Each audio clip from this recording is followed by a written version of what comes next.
ప్రేక్షకులకి ఆ లలితాంబిక అమ్మవారి యొక్క అనుగ్రహం పరిపూర్ణంగా కలగాలని మనస్ఫూర్తి కోరుకుంటూ మనం ఈరోజు చెప్పుకోబోయేటువంటి ద్వాదశ రాశి ఫలితాలు రాశి నుంచి కంటే కూడా లగ్నం నుంచి చూసుకోండి. లగ్నం తెలియని వారు రాశి నుంచి చూసుకోవచ్చు. ఇప్పుడున్నటువంటి ఈ ఏప్రిల్ మాసంలో ఉన్నటువంటి గ్రహస్థితి కనుక చూసుకున్నట్లయితే గురువు మేషంలోని, రాహు మీనంలోని, కేతువు కన్యారాశిలోని, అదేవిధంగా కుంభరాశిలో శని యొక్క సంచారం జరుగుతూ ఈ శనితో పాటు కుజుడు కూడా కలిసి ఉన్నాడు. కాబట్టి ఈ కుజుడు 24వ తేదీ నుంచి మారుతున్నాడు. సో శని కుజుల కలయిక కుంభంలో ఉంది. అలాగే రవి 14వ తేదీ వరకు, మనకి 14వ తేదీ నుంచి రవి మారుతున్నాడు మేషంలోకి, మీనంలో ఉండేటువంటి. అదేవిధంగా 25వ తేదీకి శుక్రుడు మారుతున్నాడు మేషరాశిలోకి. ఈ యొక్క క్రమంలో బుధుడితో కలిసి ఉన్నటువంటి గురువు ఇద్దరు కూడా, ఈ బుధుడు వక్రించుకుంటే మీన రాశిలోకి వెళ్తున్నాడు. కాబట్టి ఈ యొక్క గ్రహస్థితిని అనుసరించి ద్వాదశ రాశుల వారికి, అదేవిధంగా ద్వాదశ లగ్నాల వారికి ఏ విధంగా ఉందనేటువంటిది మనం తెలుసుకుందాం. ధనుర్లగ్నము ధనుస్సు రాశి. ధనస్సు వారికి గనక చూసుకున్నట్లయితే ప్రత్యేకంగా రాస్యాధిపతి ఎవరైతే ఉన్నారో ఈ రాస్యాధిపతి అయినటువంటి గురువు పంచమ స్థానంలో బుధుడితో కలిసి ఉంటున్నాడు. అయితే బుధుడితో కలిసినంత కాలము కూడా ఎవరినైనా ఇష్టపడిన వారిని వివాహం చేసుకోవడానికి, బంధువర్గంలో వివాహం కుదరడానికి బాగుంటుంది. కాకపోతే ఎప్పుడైతే వక్రిస్తాడో, వక్రగతి జరిగినప్పుడు మాత్రం మేషంలో బుధుడు, అప్పుడు మాత్రం కొంచెం వీరికి అప్పుడు కూడా వివాహ సంబంధించిన విషయంలో మంచి గ్రోత్ అది ఉండదని కాదు. ఎందుకంటే సప్తమ దశమాధిపతి అనేటువంటి బుధుడు వక్రించినందుకు వివాహం విషయంలోని సెట్ అవ్వడము, ఇది వెనక్కి వెళ్ళిపోయింది అనుకుంది కాస్త సెట్ అవ్వడము, అదేవిధంగా ఉద్యోగ సంబంధించిన విషయాల్లో కూడా ముఖ్యంగా మార్కెటింగ్ రంగాల్లో ఉండేటువంటి వారు బాగా కలిసి రావడం జరుగుతుంది. కాకపోతే ఇక్కడ ధనాధిపతి ఎవరైతే శని భగవానుడు ఉన్నాడో కుజుడితో కలుస్తున్నందుకు కాస్త కమ్యూనికేట్ చేసేటప్పుడు, మాట్లాడేటప్పుడు కాస్త జాగ్రత్తగా ఉండాలి, గుర్తుపెట్టుకోండి. ఇక్కడ మరొక విషయం ఏంటంటే బంధువర్గంలో ముఖ్యంగా సిబ్లింగ్ వరుస వాళ్ళతో 3వ స్థానంలో శని కుజుడు కలిసి ఉన్నాడు. కాబట్టి సిబ్లింగ్ వరుస వాళ్ళతో కొంత జాగ్రత్తగా ఉండాలి. అదేవిధంగా 4వ స్థానంలో శుక్రుడు అస్తంగత్వ దోషంలోకి, శుక్ర మౌఢ్యమే అంటారు, మౌఢ్యంలోకి వెళ్తున్నాడు. కాబట్టి వాహనాలు, గృహాలు నడిపేటప్పుడు, తీసుకునేటప్పుడు కాస్త జాగ్రత్తగా ఉండండి. సంతానం కోసం ప్రయత్నం చేసేటువంటి వారికి చాలా బాగుంటుంది. రాజకీయ పరంగా చాలా బాగుంటుంది. సంతానం కోసం ప్రయత్నమే కాకుండా సంతాన అభివృద్ధి కోసం మీరు తీసుకునేటువంటి నిర్ణయాలు, కొన్ని మంచి నిర్ణయాలు తీసుకోవడం జరుగుతుంది.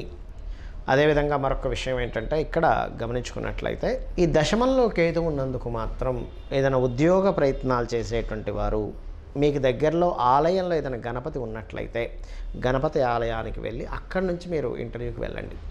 ఈ దశమంలో ఉండే కేతు యొక్క ప్రభావం తగ్గుతుంది. ఇంకా ఏదైనా చేయాలి అని అనుకుంటే నవగ్రహాల్లో కేతు గ్రహం దగ్గర, శుక్రగ్రహం దగ్గర, ఎందుకంటే 6వ స్థానాధిపతి కూడా ఉద్యోగాన్ని చెప్తాడు, నిత్య జీవితాన్ని చెప్తూ ఉంటాడు, బ్లాక్ అవ్వకుండా ఉంటుంది. కాబట్టి శుక్రకేతు గ్రహాల దగ్గర దీపారాధన చేయండి. గోవులకి గ్రాసము మరియు తేనె పూసిన చపాతీ తినిపించండి, ఖచ్చితంగా బాగుంటుంది. మరియు మరొక విషయం ఏంటంటే ఇక్కడ ఈ ఫైనాన్స్ మ్యాటర్స్ విషయంలో కొంచెం శనివారం, మంగళవారం యాక్టివిటీస్, ఫైనాన్స్ ఎవరికైనా ఇవ్వడం తీసుకునే విషయాలు శని మంగళవారాలు చేయకండి దయచేసి. ఇన్వెస్ట్మెంట్స్ విషయంలో, ఎందుకంటే ఇక్కడ కుజుడు మనకి వ్యయాధిపతి అయి శనితో కలిసి ఉంటున్నాడు 3వ స్థానంలో. కాబట్టి ఇన్వెస్ట్మెంట్స్ విషయంలో, తండ్రి గారి ఆస్తికి సంబంధించిన విషయంలో, కాస్త ఏదైనా విదేశాలకు వెళ్ళేటువంటి విషయాల్లో కొంత స్ట్రెస్ అనేటువంటిది ఉంటుంటుంది, ఇది గుర్తుపెట్టుకోండి. కాబట్టి ఈ యొక్క విషయాలు కాస్త జాగ్రత్తగా ఉండండి, అన్ని విధాలా బాగుంటుంది. ముఖ్యంగా మనకి నేను 2-3 నెలల నుంచి కూడా చెప్తూనే వస్తున్నాను, ఈ శని రాహుకి ఈ కుజ రవులు సంబంధాలు ఉన్నాయి. కాబట్టి దీనివల్ల కొన్ని డిఫరెంట్, అంటే కొంత లోకంలో గొడవలు కావచ్చు, బాంబు పేలడాలు లాంటివి కావచ్చు, యుద్ధాలు కావచ్చు, రాజుల మధ్యని డిఫరెంట్ ఇవి కావచ్చు, పెరుగుతుంటాయని. అయితే ఈ నెల ఏప్రిల్ మాసంలో మరియు మనకు జనవరి ఫిబ్రవరి నుంచే స్టార్ట్ అయింది ఆ కాంబినేషన్. బట్ ఇంకా ఇప్పుడు శని కుజులు కూడా కలిసి ఉంటున్నారు. కాబట్టి పర్టికులర్గా మీరు ఏదైనా ఈవెంట్స్కి వెళ్ళినప్పుడు కానీ, లేకపోతే ఏదైనా ఒక వినోద సంబంధించిన ప్రదేశాల్లో తిరిగేటప్పుడు కానీ చాలా జాగ్రత్తగా ఉండండి. ఎందుకంటే కుంభరాశిలో శని కుజులు కలిసి ఉన్నారు. అన్ని రాశుల వారికి ఇది కేవలం ఈ లగ్నం వారి, ఈ రాశి వారికి కాదు, యూనివర్సల్గా జరిగేటువంటి అంశం గురించి నేను మీకు చెప్తున్నాను. అదేవిధంగా ఇక్కడ మరొక విషయం ఏంటంటే, ఇప్పుడు మీరు అనుకోవచ్చు, ఏమండి ఇలా ఉన్నప్పుడు ఖచ్చితంగా నాకు ప్రమాదం జరుగుతుందా, ఎక్కడికైనా వెళ్తే ఏదైనా ఇబ్బంది అవుతుందా? ఇక్కడ ఎందుకంటే శని కుజులు కలిసినప్పుడు సర్వసాధారణంగా యుద్ధ వాతావరణము, అదేవిధంగా భూకంపాలు కావచ్చు, లేకపోతే నీటి ప్రమాదాలు కావచ్చు, అగ్ని ప్రమాదాలు కావచ్చు, బాంబు పేలడాలు కావచ్చు, ఇట్లాంటివి పెరుగుతూ ఉంటాయి. నాకు ఖచ్చితంగా దాంట్లో ఇరుక్కుంటానంటే ఒకటే గుర్తుపెట్టుకోండి, మీ జన్మజాతకంలో కనుక గండము అంటారు, అది నీటి గండము, అగ్నిగండము, ఎట్టైన ప్రదేశాల నుంచి కింద పడిపోయేటువంటివి కొన్ని ఉంటుంటాయి. అటువంటి ఉన్నప్పుడు పర్టికులర్గా ఏమవుతుంటుందంటే వారికి తెలియకుండానే ఇబ్బంది అనేటువంటిది పెరుగుతూ ఉంటుంది.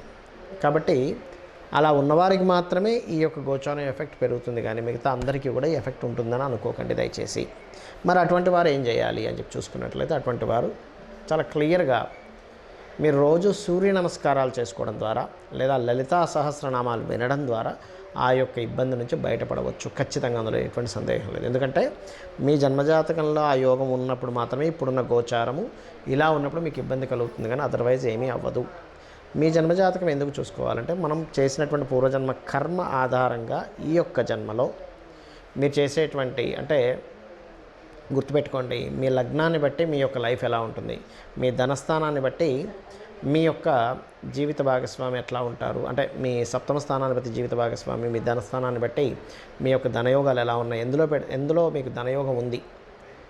అదేవిధంగా మీ తృతీయ స్థానాన్ని బట్టి మీ ప్రయత్నాలు ఏ రకంగా మీరు ప్రయత్నం చేస్తే సక్సెస్ అవుతారు, మీ సిబ్లింగ్స్ ఎలా ఉంటుంది, మీకు ప్రాపర్టీస్ ఏ దిశలో ఏ సమయంలో ఎప్పుడు కొనుక్కుంటే మంచిది, అదేవిధంగా సంతాన అభివృద్ధి ఎందుకు అవ్వట్లేదు, వివాహం ఎందుకు అవ్వట్లేదు, వివాహం ఆలస్యం ఎందుకు అవుతుంది, అసలు ఇది సరైన సమయమా కాదా వివాహానికి, అదేవిధంగా లైఫ్లో టర్నింగ్ పాయింట్స్ కావచ్చు, జాబ్లో బాగుంటుందా లేనట్లయితే బిజినెస్లో బాగుంటుందా, ఇన్వెస్ట్మెంట్స్ చేయడం అనేటువంటిది మీ ఒకటే గుర్తుపెట్టుకోండి, ఇన్వెస్ట్మెంట్స్ ఎప్పుడు చేయాలి, ఏ సమయంలో చేయాలి, ఎలా చేయాలి అనేటువంటిది ప్రధానంగా ఉంటుంది, అక్కడ గుర్తుపెట్టుకోండి.